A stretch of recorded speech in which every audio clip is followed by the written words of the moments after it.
game. Like, play around your star player, but also so play around your star hero. yeah, exactly. Yeah, which hero could that be, gods? Which hero indeed? I mean, Brian mentioned the the PL, the TBs for resolution. One of those banned out the TB, but last game it was let's pick all our supports in the first stage, and particularly bad for forward because that silencer came out, which just destroyed both Dazzle and Shaker. So maybe we see a Morphling here. Although both teams probably going to be eyeing that off, given that it's in the pool with the PLTB taken out. I like the PL ban. I think that's Rezo's best hero. Yeah, I mean there's still an axe. That's But EG, I wonder, do they have something? I mean, I think EG's happier with the Centaur, maybe. You take the axe, EG will take a Centaur +1, or maybe they take the Morphling +1. 5 seconds remaining.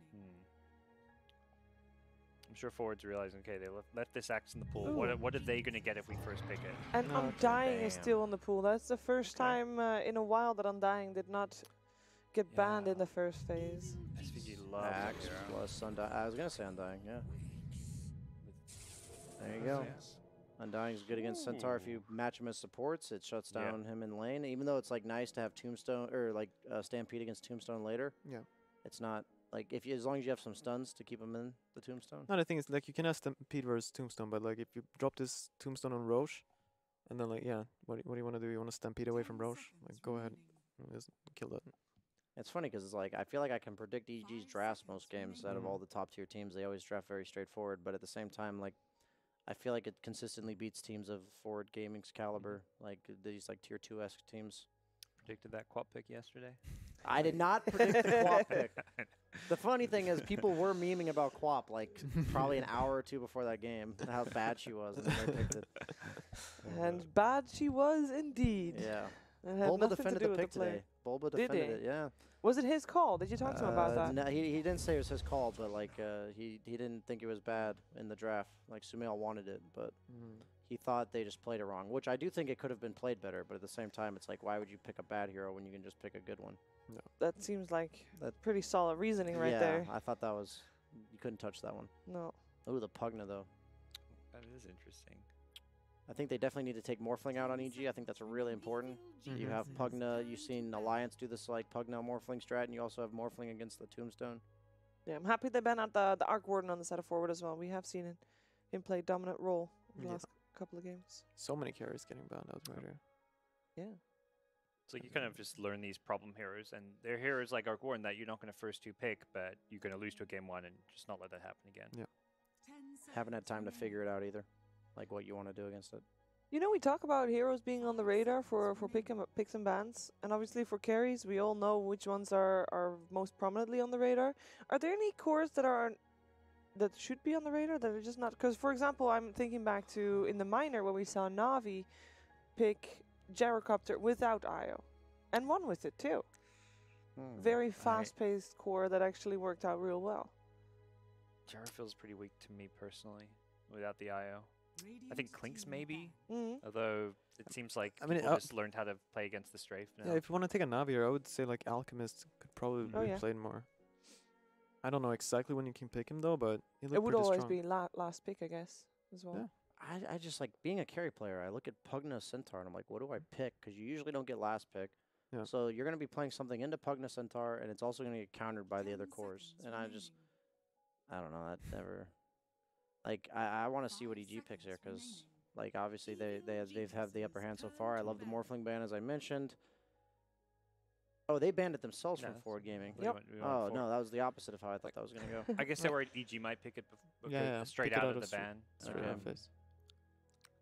That has to be why they banned it, because it looked so good for them. Look at that. We've had some quick games in the last few days, because yesterday morning, I believe, the average game time was at 47 minutes. Quite the difference. I think it was 51 even going further back to like end of day 2. Yeah. I think Weaver looks really good for EG here. I was thinking the same thing. That hero is probably one of the top carries right now, still in the pool. Against Pugna and Centaur, it's very good. Yeah. Centaur has 1 armor. Pugna relies on a slow to kill you. Weaver. I wonder what forward want to. I think I want a Mirana here. If they could end up with a okay, Deuce or something. Yeah. But like it's too far away. Like you have to pick something now, obviously. Yeah. Alex Bane.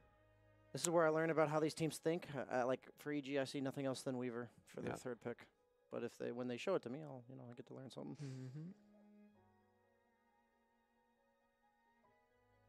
Still need to deal with this axe, I think. Where's the void ban? Oh, that's coming Weaver 100%. Yeah. Thank you, Bulba. Well, that means we gotta see a couple of disables on the side of forward, maybe a silence here and there. We still have silencer in the pool as well. I feel like teams stop picking Bloodseeker against Weaver, particularly when it's like a one-position Weaver. That hero just ruins Weaver's game a bit. Bloodseeker's just hard to pull off in the laning stage. They nerfed his passive and they nerfed his first ability so that like the heal he gets is less. So just certain matchups don't go his way anymore.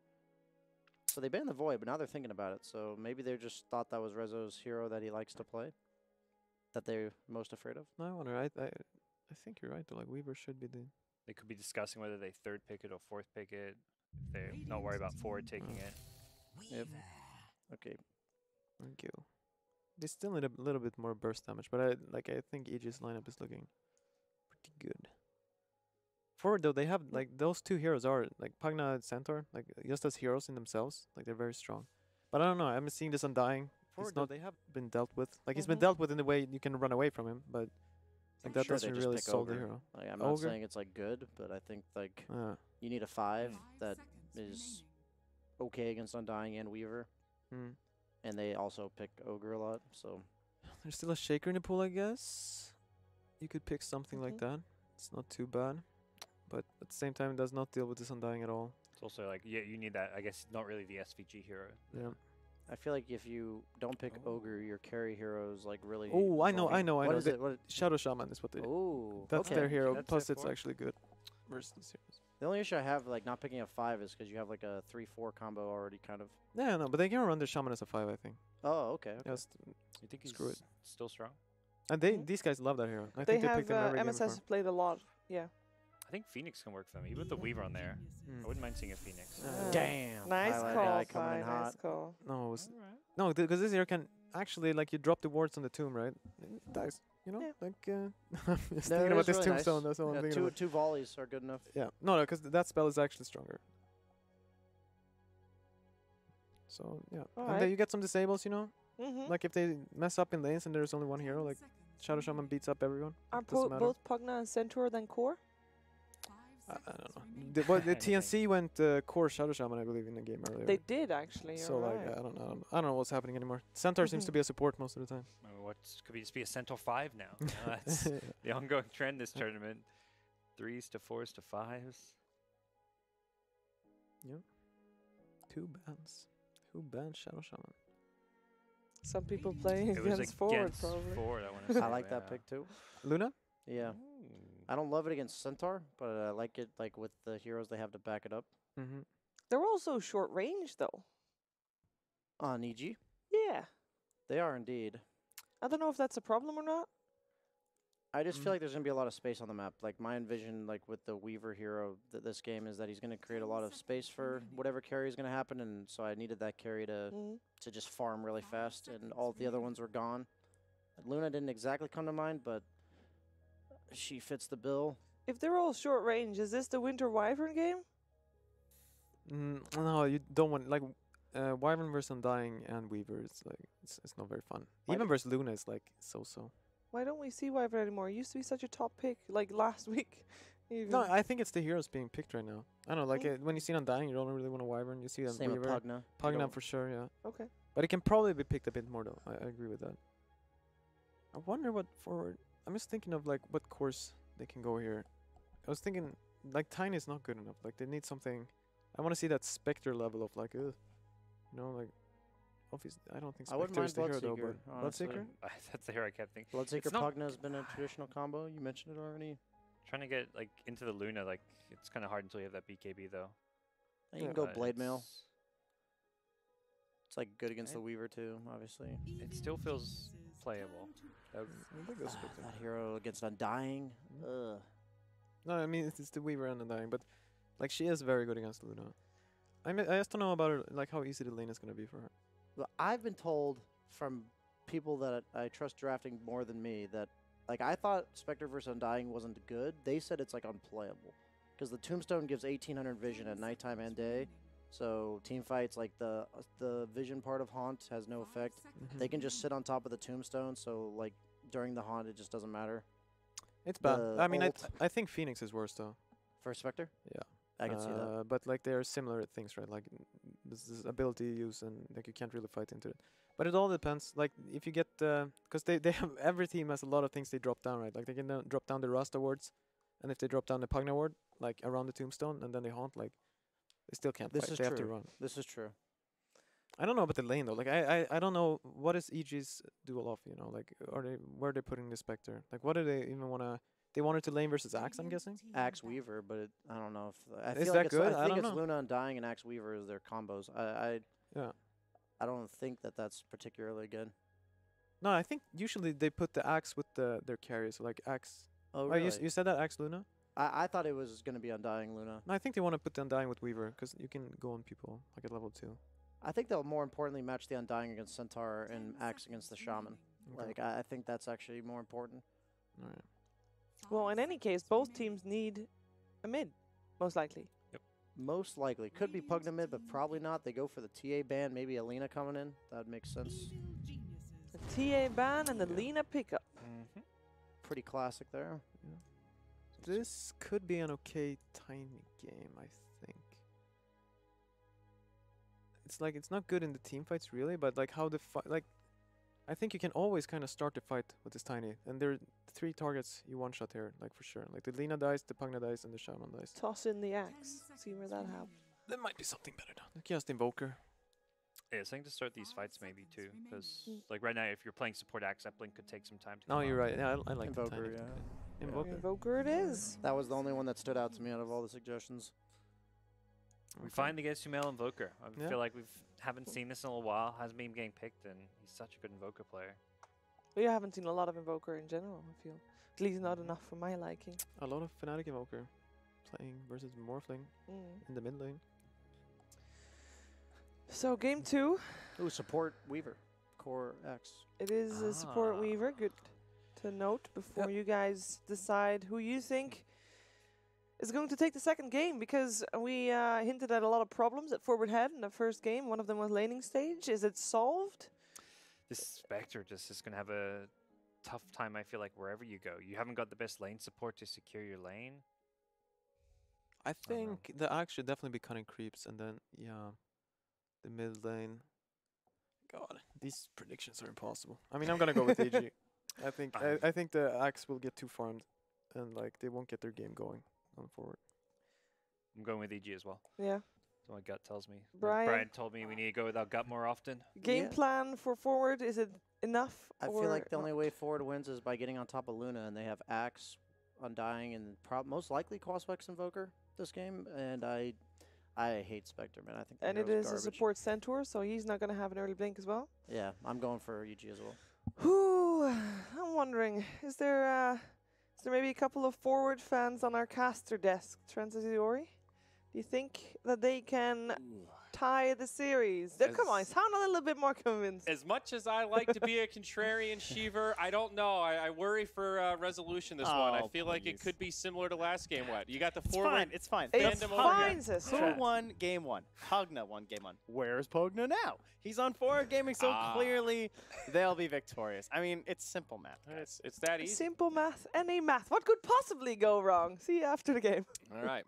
Well, Trent, I don't know. It's pretty up tempo for EG. You got a Luna, you Wow. got an Undying, you got Fancy an Axe, caster words there, and mister. a support Weaver. Yeah. They're ready to put the pedal to the metal, big boy. Yeah, okay. Well, Luna draft. I did really like the Invoke. I mean, I liked all the suggestions. They were on point there. That panel, I mean, round of applause there. They were sniping those picks. They saw all the good heroes in this one. Goodness gracious, can't wait till there's a new patch and the panel's actually hired again. Yeah, imagine that. Definitely options for forward this game. I'm hoping Rezo can do okay with this Spectre, but she's going to need a little bit of time to come online. Yeah, I thought that the logic in the core Axe and the support Weaver was that they were assuming it would be a Spectre in the Radiant offlane, like the way the EG tend to run it. So I thought maybe forward we're going to try and mirror that and try and play it up top. And then with that way, they'd have the Luna and the Undying versus the Spectre. So it looks like that might end up happening. I don't know. He's still going back and forth here on the Spectre. Undecided. Now headed back down bottom. I mean, MSS is trying to scout. You can see he's gone very deep up inside that dire jungle to find any heroes. And EG just giving up the top 2 runes to not alert them as to any of their laning presence. Yep. Even spread as the bounties spawn. And these initial lanes will be figured out. Resolution will indeed commit to the bottom. No surprise to see Lina headed mid. And that means it'll be a Pugna Centaur off lane for forward here. The EG lanes maybe a little bit more predictable. It'll be Luna and Undying up top. Well, SVG, they have this very cool ward inside their own jungle. A little unusual, right? You're like, oh, why would you ward there? Well, it's an axe. He's trying to come and cut, and SVG is on it instantaneously here. See if S4 can actually get away with this. It was a Sunstrike there in the mid. Yeah, it was a nice little attempt there. And they're still battling up here with SVG and S4. Yep, we got our split screen on right now, but S4 and SVG both very low. We'll give you the radio play-by-play as we look at how everyone else is getting settled. It's not going to wind up. They'll just trade down to about 20% HP each and go their separate ways with 5 more tangos. S4 did clear out the wave, though. In the inventory for S4, so he did indeed. Very frustrating to play against this axe. He's got 3 of the 4. He's quite grateful for that farm that he's found. Yeah, and the salve from Crit. Also grateful for that. So hiding in the trees, he will pop out, find some creeps, and oh, hello there. Some extra farm. Now, he thinks he's being sneaky here, but that ward is spotting Crit at the moment. Yes. But Crit on the way in, ready to put some pressure on SVG, this level 1 Shadow Shaman, hit by the bugs. Oh, I don't think that's how we saw that playing out, considering he had the vision. Oh, maybe he'll go down, though. He's going to be all right. SVG God looking at pushing it right to the limit, this guy. And unfortunately, in the end, he doesn't do any harass back, takes a lot himself, and at least in the very top lane, it seems Arteezy's getting harassed up some. Yep, we'll see him pushed back by MSS here. Fly getting a couple of extra right clicks in. Universe going for the Q. Ending up pretty all right for Resolution, though. Leading the last hits right now. Looks like he's not struggling at all trying to get these creeps under the tower. Yeah, he's got Squalling Blade. He's got a Stout Shield. He'll be okay in the end here. I mean, Rezo obviously one of the better CSers around there. CISCSer. SVG will rejoin the party back down bottom as he TPs in. And now towards the mid, Crit gearing up for a rotation. Shikuchi forward, Yuar very far forward. Cold Snap to get things started. This looks like it'll be an easy one for EG as the forward mid gets brought down. First blood drawn by the Weaver. Gotta love that they're giving us what we wanted for the Hassan Bowl. We get them versus each other again in the laning stage, and once more it's Sumail coming out on top. At least for now.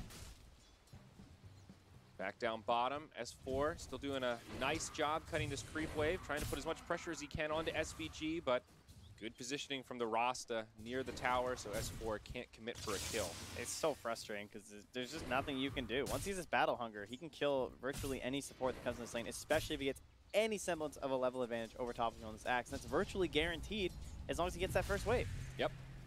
That's even a level 2 battle. Oh, he's got the Ring of Health delivered from the Courier now, too. Like, you can't even zone this guy out now. Like, sure, he has 1 Tango left, but level 1 Ether Shock's not going to be enough. Oh, we've seen this story before. Mid lane, this time Yuar does connect with an LSA. Sunstrike, it's on the money.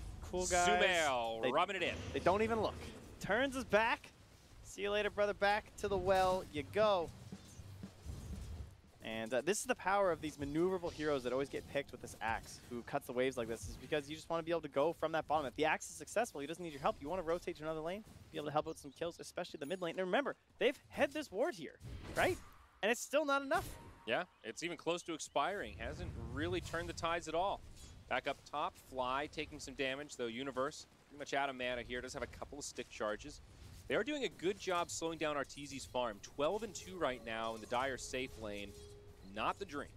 Yeah, very much true. Unfortunately, it's kind of an odd trade-off because it's going to Universe, so the Pugna, it's like not a very mobile hero in terms of like targeting enemy heroes. However, he can try and close up some of that map space. So perhaps if this Pugna keeps going the way he is, maybe he can close down that tower in the top lane, rotate mid, try and create some space for URs. He does catch an LSA there in the mid onto Sumail, but both supports now rotating over. Crit lingering nearby. SVG has dropped down a sentry ward, so Weaver needs to be a little careful. He's going to come charging in. There is a shackle You are now on the way. LSA to follow up. Has the Dragon Slave. Ether Shock. There'll be a little bit of vengeance for this Lina as she gets the first kill up on the scoreboard for Team Forward. Nice play. Predicting again that he'd make that rotation.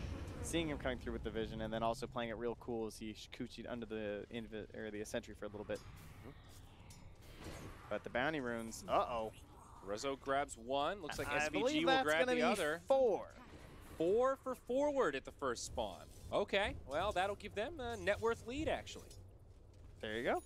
Pretty nice. But Vanguard for S4, so Axe Arcane. now even more difficult to deal with. Yeah. Arcane's for Universe, though. I mean, that is something. In combination with a Centaur onto this Luna, they might be able to bully Arteezy out of here. Fly. They're looking for the wraparound. First, hiding in the tree line. It's the ultimate from the Spectre. She's going to haunt up top onto Arteezy. They want this, but can they find it? Soul Rip from Fly buys Arteezy a little bit of time. Stick charges as well.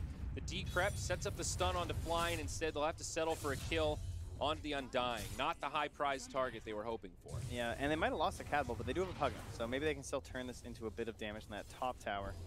As S4 continue to just cut the waves there. Oh, MSS. MSS, yeah, he's going to get caught. Arteezy looking like he'll be able to bring him down. It's a little bit of extra time, compliments of the Decrep, but sets up for a Lucent Beam that secures the kill. I believe he just got mangoed by someone, didn't he? For that TP, or for the Lucent Beam. That's pretty nice.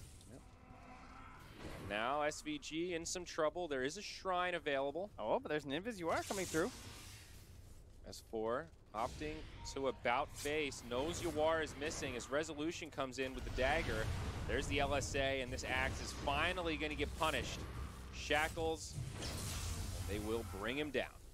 So they traded all of this Axe farm for all this Spectre farm. And what's happened at this point? The Spectre went top, got a kill, came back to farming, and now the Axe has been picked off by the mid-hero on forward, kind of popping that bit of a gold pinata that's starting off. So what matters when you give these free lanes is who's able to actually exert that power over the rest of the map. But Arteezy fighting back despite the pressure into his own lane. Nice stun from MSS on 2, keeps Universe alive. Sunstrike, not even going to need it. Arteezy able to grab him with another Lucent Beam. 4-3, EG reclaims some momentum. Might even look for a go onto MSS. Kind of limited on slows here. Yeah, a bit of a bold maneuver there.